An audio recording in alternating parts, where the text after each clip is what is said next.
శ్రీమాత్రే నమ. జయ గురు దత్తాత్రేయ నమ. ఈ వీడియోలో మనం మీనరాశి వారికి అదృష్టాన్ని కలిగించే యోగ దశలు ఏమిటి, దురదృష్టాన్ని కలిగించే అవయోగ దశలు ఏమిటి అన్న విషయాన్ని మనం ఈ వీడియోలో పరిశీలించే ప్రయత్నం చేద్దాం. సాధారణంగా గోచార ఫలితాలు చూస్తున్న వాళ్ళకి కొన్ని ఫలితాలు అనుకూలంగానూ జరుగుతూ ఉంటాయి.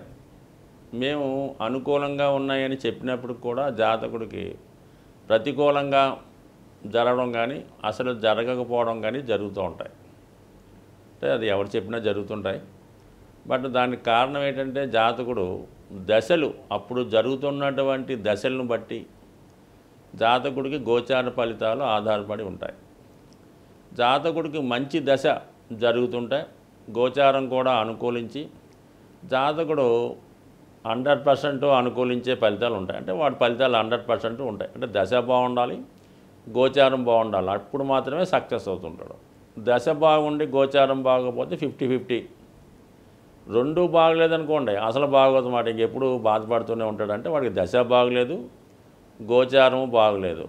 ఈ విధంగా దశల యొక్క స్టామినాను బట్టి జరిగే పరిస్థితిని బట్టి జాతకుడికి దశలు అనుభవంలోకి రావడం జరుగుతూ ఉంటాయి. ఫలితాలు ఆ విధంగా జాతకుడు అనుభవిస్తూ ఉంటాడు.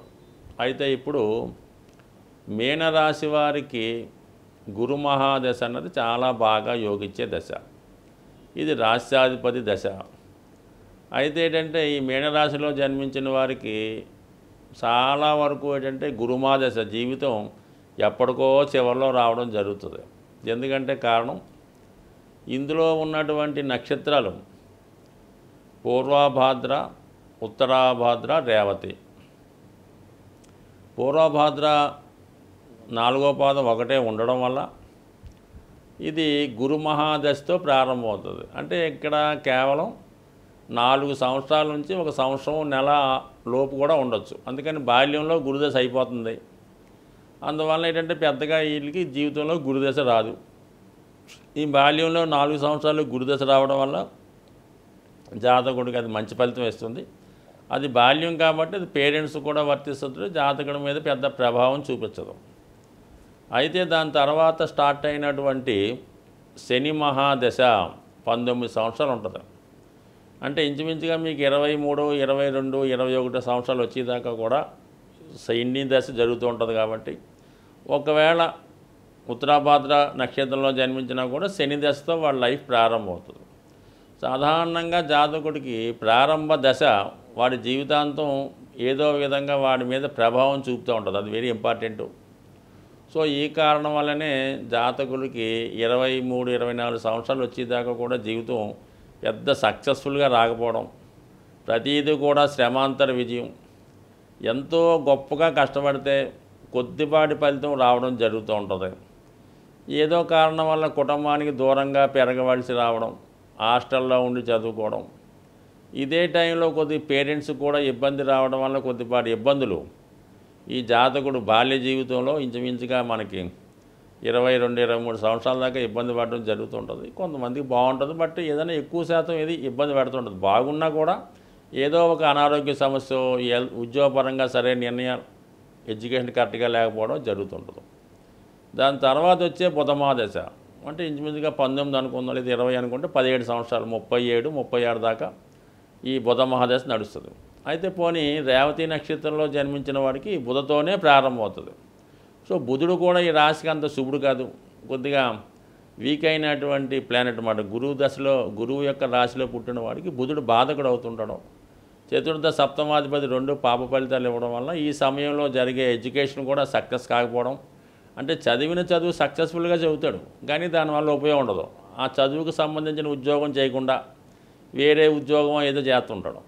ఇదే టైంలో వివాహం జరిగినా కూడా వివాహం అంత సక్సెస్ఫుల్ కాకపోవడం, కొద్దిపాటి సమస్యలు, విభేదాలతో నడుస్తూ ఉంటుంది. లేదంటే కొద్దిగా అమాయకురాలైనటువంటి ఇన్నోసెంట్ అయిన భార్య, ఏజ్ డిఫరెంట్గా కొద్ది తేడా రావడం వల్ల ఇంచుమించుగా 38, 40 సంవత్సరాలు వచ్చేదాకా కూడా జాతకుడికి ఈ ప్రతికూల దశలు జరుగుతుంటే దాని తర్వాత వచ్చే కేతువు 7 సంవత్సరాలు, దాని తర్వాత వచ్చే శుక్రుడు 20 సంవత్సరాలు, ఇంచుమించుగా జీవితం రిటైర్మెంట్ అయ్యేదాకా కూడా 45, 50 అంటే వాళ్ళు ఈ 3 నక్షత్రాల్లో ఏందులో అంటే పూర్వభాద్ర, ఉత్తరభాద్ర, రేవతి అంటే ఇన్ని వ్యతిరేక దశలే ప్రారంభం నడుస్తూ ఉంటాయి. సో శుక్ర మహాదశ రాబోతుంది ఇంచుమించు కొంతమందికి 60-70 కూడా రావస్తుంటాయి. దాని తర్వాత వచ్చే రవి, చంద్ర, కుజ ఈ దశలు యోగిస్తూ ఉంటాయి. అంటే ఈ కారణం వల్ల ఏంటంటే మీనరాశి వారికి జాతకం రాశి మంచిదైనప్పుడు కూడా మరి అనుకున్న టైంకి మెయిన్ సమయంలో ఈ మహాదశలు రాకపోవడం వల్ల జాతకుడు ఎక్కువగా 50% ఫలితాలతోనే జీవితం ముందుకు వెళ్తూ ఉంటుంది. సో ఏదైనా చదువుకునేటప్పుడు విద్యార్థికి శని మహాదశ రావడం, వివాహ సమయంలో అంటే ఇంచుమించుగా 30 నుంచి 50 సంవత్సరాల మధ్యలో శుక్ర మహాదశ రావడం వల్ల అనుకూలంగా ఉంటుంది. ఇంచుమించుగా ఇంకా యుక్త వయసులో అంటే 45 దాటిన తర్వాత రవి మహాదశ చాలా బాగుంటుంది. సో ఈ విధంగా ఏజ్ని బట్టి ఆ దశలు వస్తే అనుకూలంగా ఉంటాయి తప్ప మరి 70 సంవత్సరాలు దాటిన తర్వాత శుక్ర మహాదశ వచ్చినా ఉపయోగం లేదు. అలాగే బాల్యంలో చదువుకుంటప్పుడు ఇంచుమించుగా పుట్టిన దగ్గర నుంచి 20 సంవత్సరాల లోపు శుక్ర మహాదశ వచ్చినా పెద్దగా దానివల్ల ఉపయోగం ఉండదు. అందుకని ఏంటంటే ఈ దశలే జాతకుడు జీవన విధానం మీద ఇంపార్టెంట్గా ఉపయోగపడుతుంటాయి. ఏదైనా మీనరాశి వారికి చాలా వరకు యోగిచ్చే దశలంటే గురు మహాదశ, రవి, చంద్ర మహాదశలు బాగా యోగిస్తాయి. ఎక్కువగా ఇబ్బంది పెట్టేది శని మహాదశ. వ్యయాధిపతి అవటం వల్ల జాతకుడిని ఎక్కువగా సుఖపెట్టడం, బాగా స్ట్రగుల్సమ్గా ఉంటుంది. సో అందువల్ల ఏంటంటే శని మహాదశలో కానీ శని యొక్క అంతర్దశలు వచ్చినప్పుడు కానీ జాతకుడు కొంతవరకు స్ట్రగుల్ పడుతూ ఉంటాడు. శుక్ర మహాదశ కూడా జాతకుడికి పెద్దగా ఉపయోగించదు. ఎస్పెషల్లీ మీన రాశి వారికి మరి ఇది తృతీయ అష్టమాధిపతి రెండు కూడా మరి ఈ మారక స్థానాలు అవ్వటం వల్ల సాధారణంగా ఈ శుక్ర మహాదశలో జాతకులకి అనారోగ్యపరమైన సమస్యలు, చిన్న చిన్న ప్రమాదాలు లాంటివి జరగడం, ఒకవేళ వైవాహిక జీవితంలో వ్యతిరేక సమస్యలు, ఈ విధంగా అనుకోని ప్రమాదాలు, హెల్త్ ప్రాబ్లమ్స్, స్త్రీలతో విరోధాలు, సరైనటువంటి సౌఖ్యం లేకపోవడం, ఇవన్నీ కూడా శుక్రదశ బాగా ఇబ్బంది పడుతుంది. అలాగే మరి కుజ మహాదశ అన్నది చాలా వరకు మంచిది, ధన భాగ్యాధిపతిగా. గురువు రాష్ట్రాధిపతి, దశమాధిపతిగా బాగుంటుంది. రవి 6వ స్థానాధిపతి అయినప్పుడు కూడా రాష్ట్రాధిపతికి మిత్రుడు అవ్వడం వల్ల రవి మహాదశ బాగా అనుకూలిస్తుంది. బట్ అధికార పదవి, రాజకీయ పదవి ఇవన్నీ కూడా రవి దశలో రావడం జరుగుతూ ఉంటుంది. సో బుధుడు బాధకుడు అవుతుండడం, అందువల్ల ఏంటంటే బుధుడు ఈ జాతకుడికి పెద్దగా ఉపయోగించకపోవడం వల్ల మరి ఈ జాతకులు బుధ మహాదశలోను, శని, శుక్ర, రాహు మహాదశలో కంపల్సరిగా ఆ దశలు అనుకూలంగా ఆ దశానాదులకి అధిదేవతలైనటువంటి దేవతల్ని విధి విధానంగా పూజించుకోవడం, వాళ్ళ యొక్క మంత్రజపం చేసుకోవడం, వారిని స్తుతించే శ్లోకాలు చదువుకోవడం, లేదంటే ఆ టెంపుల్స్కి వెళ్ళడం వల్ల అంటే శుక్రవారం కనకదుర్గ అమ్మవారి టెంపులు, అలాగే శుక్ర మహాదశలో లక్ష్మీ అమ్మవారు టెంపులు, బుధ మహాదశలో వెంకటేశ్వర స్వామి టెంపులు, ఈ విధంగా విధి విధానంగా నిరంతరం ఏదో ఒక దైవాన్ని పూజించుకోవడం. అలాగే కాకుండా కేవలం ఒక దైవాన్ని సంపూర్ణంగా నమ్మినా కూడా ఖచ్చితంగా జాతకుడికి వాడు కర్మ ఫలితాన్ని అనుసరించి గత జన్మ ఫలితాలు సంపూర్ణం అయిన తర్వాత జాతకుడికి ఈ జన్మలో చేసిన మంచి ఫలితాలు ఖచ్చితంగా అనుభవించే అవకాశం ఉంది. ఎస్పెషల్లీ మీనరాశి వారికి ఎంత సున్నితంగా ఉంటుందంటే వాళ్ళ జీవితం చిన్న స్ట్రగులు, చిన్న పొరపాటు కూడా ఎక్కువ సమస్యలు ఎదురుపడుతూ ఉంటాయి. వాళ్ళందరినీ బాగా చూడాలి, అందరూ బాగుండాలి అనుకుంటూ ఉంటారు.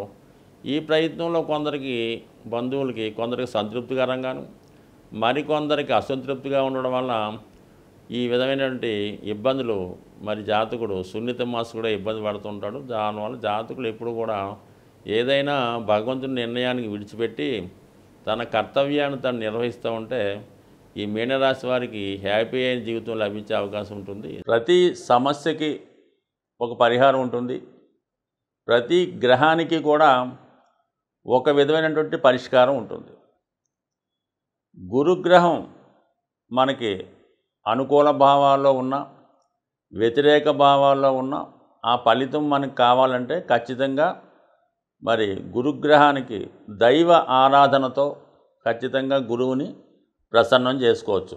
గురువుని చాలా సులభమైన మార్గంలో మనం తృప్తిపరచవచ్చు. అదేంటంటే గోసేవ. గోవుల్ని సేవించడం, గోవుల్ని రక్షించడం, అలాగే గోవులకి తగు విధమైనటువంటి ఆహారాన్ని ఇవ్వటం వల్ల, గోశాల దర్శించి అక్కడ సాధ్యమైనంత వరకు ఆ గోశాలని శుభ్రం చేసే కార్యక్రమం చేయాలి. అంటే శుభ్రంగా దాన్ని తుడిసి, అక్కడ ఉన్నటువంటి మాలిన్యం ఏమైనా అంటే శుభ్రంగా తీసేసి, చక్కగా దాన్ని తుడిసి చాలా నీట్గా ఉన్నట్టు ఉండాలి.